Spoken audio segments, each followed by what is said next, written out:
Hello guys, magandang gabi. Ayan, tinatamad pa ako maggalaw-galaw.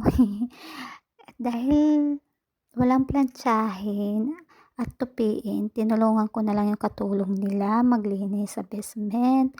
Actually, 8:00 ng gabi 'to nilinis namin. Kasi sa bahay na 'to, 10:00 ng gabi ang akyat ng kadama sa kwarto. So, may oras pa kami maglinis. Kaya ayan, binilisan na lang namin para may time pa kami magpahinga. Kasi katapos namin maglinis diyan, kakain na kami ng dinner. Ang paglilinis namin dito ay inuusog lang namin yung mga upuan.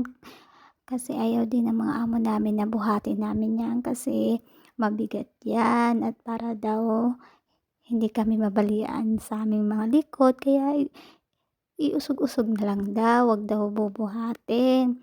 At dahil malapit na kaming matapos diyan, kaya nagma-mop lang kami at vacuum.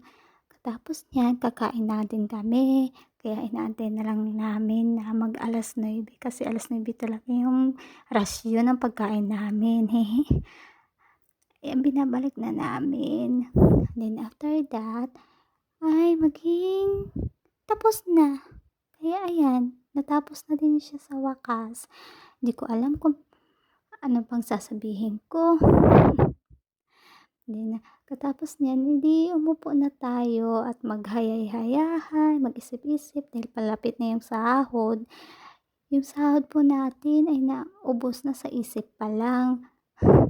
Kulang pa nga ata sa mga bayarin. Yun lang po. Salamat. Ingat po tayong lahat dito. Always pray po to God. Salamat.